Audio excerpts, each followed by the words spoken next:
Bun găsit, dragii mei!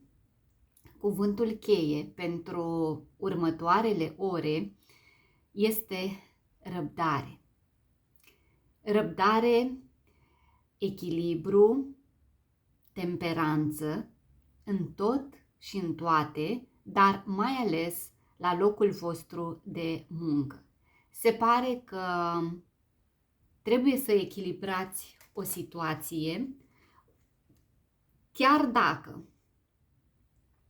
vi se cere aici prudență, deoarece există riscul să fiți uneori poate manipulați, alteori mințiți. Văd această afacere sau loc în care voi mergeți, dar este ceva ori neconvențional, ori cineva viclean, cineva care încearcă aici să vă fraudeze. Este o persoană foarte inteligentă, poate fi și o femeie, poate fi și un bărbat. De regulă vorbim despre persoane roșcate, persoane ușor pistruiate, cu părul scurt, și e valabil și pentru bărbați, că mai nou și bărbați ați văzut că au tendința de a-și lăsa părul să crească. Este vorba de cineva ori înșelător, ori viclean, ori are un interes. Și atunci eu zic în felul următor, pentru că avem și arcana temperanța și arcana vulpea din Lenormand, să încercați pe cât posibil să cântăriți lucrurile, să cântăriți și avantaje și dezavantaje, astfel încât să puteți să vă feriți de capcane. Știu că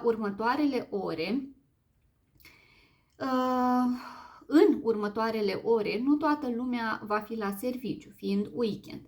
Atunci mă duce această combinație de cărți cu gândul la o afacere de familie, o afacere care poate are mai mult potențial în weekend, tot ce înseamnă ideea asta de restaurante, de a găzdui evenimente, cineva care face relativ bani ușor din treaba asta, este meseria voastră, este ocupația voastră, că o fi vorba despre, nu știu, evenimente aici, dar în general când apare vulpea ne referim și la ideea asta de angajat.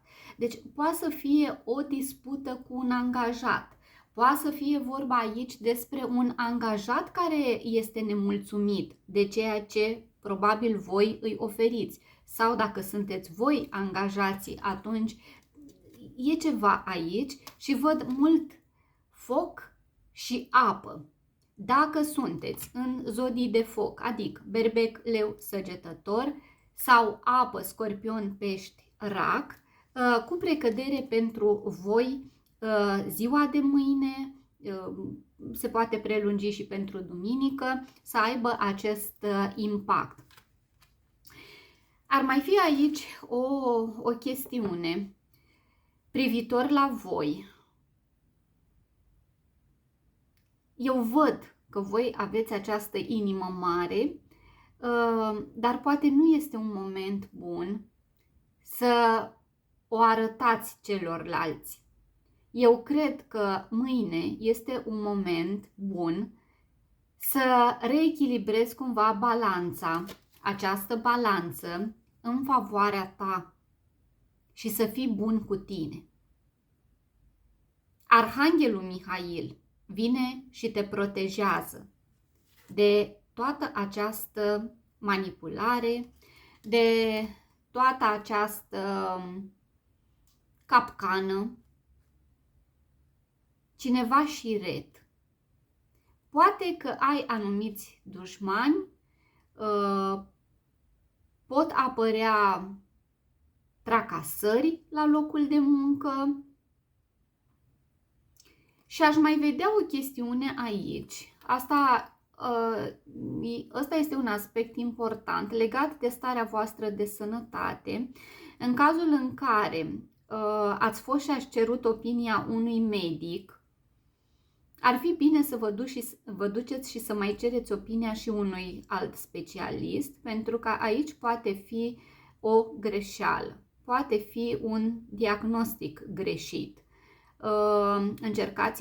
Încercați cumva să vă puneți în fruntea listei și să fiți echilibrați, să fiți fermi, să încercați să citiți cumva printre rânduri, pentru că sunt vești bune care vin către voi, adică tot ceea ce voi considerați că o să fie un haos se echilibrează.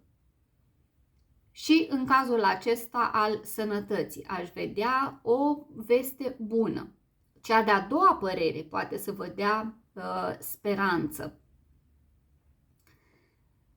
Ca și corp, ce parte poate fi afectat este nasul, să știți. Tot ce ține poate de miros, de simțuri,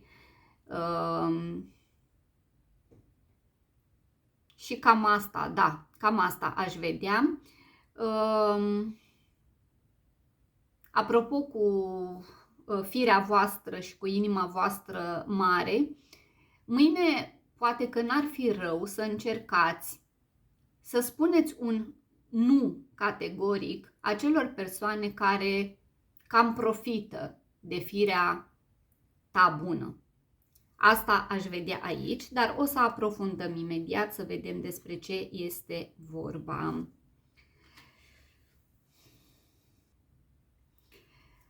Nu-mi luasem cărticelele, o să vă rog de data asta să alegeți între Lenormand și Tarot.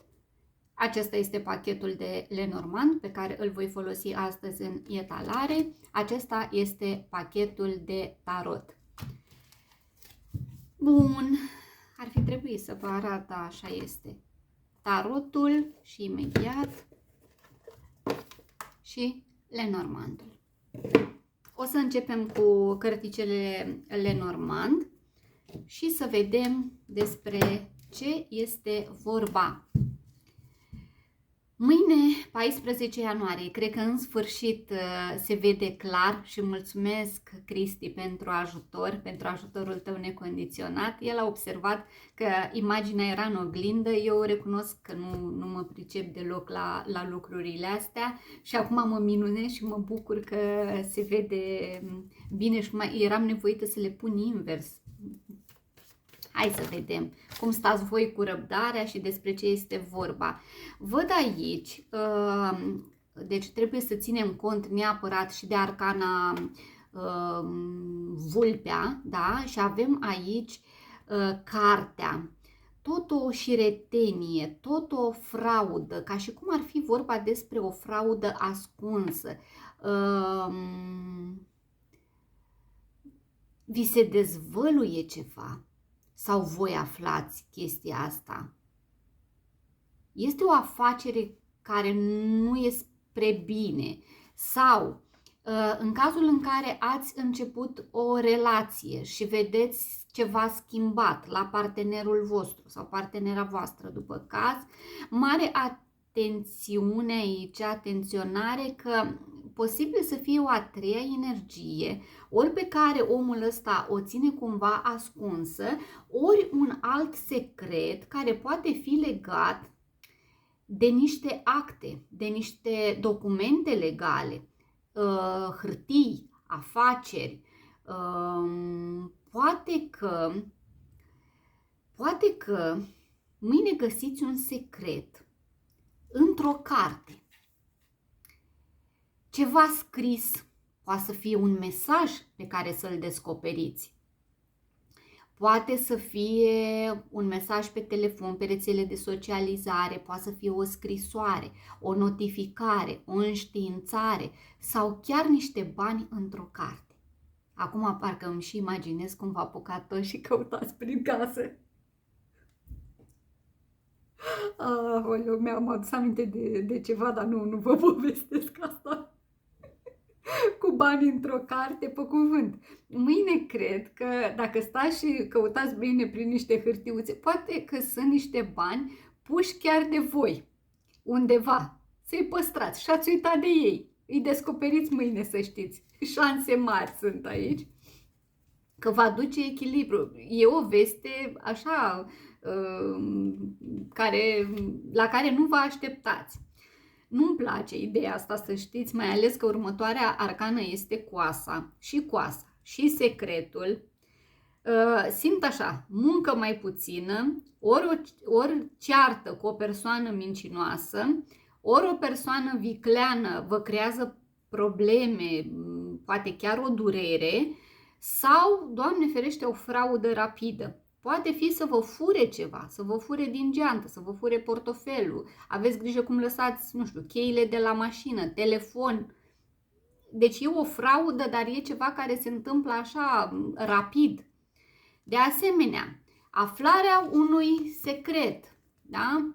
Poate să ducă la o decizie rapidă de a ieși dintr-o relație, de a sfârși pentru totdeauna, de a pleca în urma unei dispute chiar de la locul de muncă, de a pleca așa fulgerător din birou.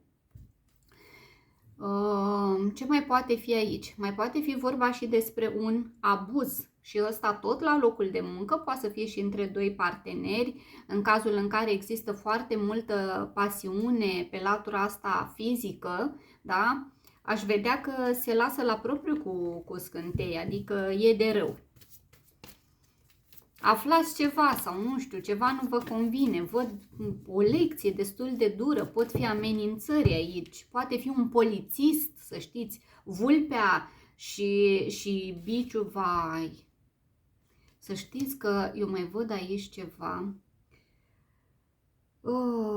O femeie este o persoană în care nu puteți avea încredere absolut deloc. Ori că femeia asta are ceva probleme psihice, mentale, ori se află în depresie, ori din cauza unei femei voi ajungeți în starea asta de anxietate maximă, să aveți mare grijă. Eu simt aici, ori auziți despre o intervenție chirurgicală a unei femei, ori este de mult în viața voastră această energie, poate să aibă legătură cu un divorț, cu o separare, poate să fie bolnavă femeia asta și din momentul în care ea s-a îmbolnăvit, cred că singurul ei scop a fost să vă facă o viața grea, dificilă. Sau, mai este o variantă, se apropie sfârșitul unei femei din viața voastră. Avem și vulpea pe de o parte și șarpele. Combinația asta nu este deloc bună, este absolut, ne conferă cumva siguranța că există o energie foarte rea, foarte negativă și la propriu să vă feriți de această femeie, indiferent de poziția ei, că e angajată, că conduce o mare firmă, că e director de vânzări, că ce-o fi, poate să fie și un medic, poate să fie și o asistentă, sau poate sunteți voi, luați după caz. Ideea este, dacă sunteți, mai ales și aveți meseria asta, cu atât mai mult să vă feriți mâine de cineva, sau să nu cumva să ajungeți să faceți o intervenție negândită, o intervenție rapidă. Bun, imediat revin. Pentru aceia dintre voi care ați optat pentru tarot, hai să vedem cum va veni ziua de mâine. Ziua de mâine vine cu o încheiere și pentru voi, să știți, cu un final, pentru că avem arcana majoră lumea, care este asociată cu un final, doar că aici la voi este un final natural, adică parcă ați anticipat niște lucruri, ați gândit să plecați dintr-un loc, că este el job, că este relație, ați decis cu ceva timp în urmă, iar mâine sau poimâine cel mai probabil schimbați macazul. Este o ieșire practic din acest cerc oarecum vicios, Toată viața voastră pare să se schimbe odată cu această decizie. Orice final, bineînțeles că lasă loc și unui nou început. Vorbim despre a căpăta încredere în voi odată ce reușiți să ieșiți de aici. De asemenea, vă gândiți să faceți o călătorie poate în străinătate, pentru că arcana lumea este asociată și cu străinătatea și cu călătoriile lungi și cu oportunități de un nou început în planul financiar, în planul sentimental. Poate că ajungeți la un final de, cum să zic, de capitol, să-i spun așa, dar ceva frumos, ceva pe care vi l-ați dorit și acum îl încununați cumva cu mult succes. Este vorba clar aici și despre o mutare a unora dintre voi, ceva pentru care voi ați muncit foarte mult. Acest 8 de monede reprezintă anumite sacrificii pe care omul le face într-un angajament sau sacrificiu în privința banilor. Poate că au existat niște restricții, niște constrângeri aici de ordin financiar cu un scop nobil, acela de a finaliza într-o parte o lucrare și de a începe altceva în alt loc. Posibil de asemenea să fie vorba și despre a accesa un împrumut, un credit, da, pentru achiziționarea unei locuințe sau să ajutați pe cineva din familia voastră.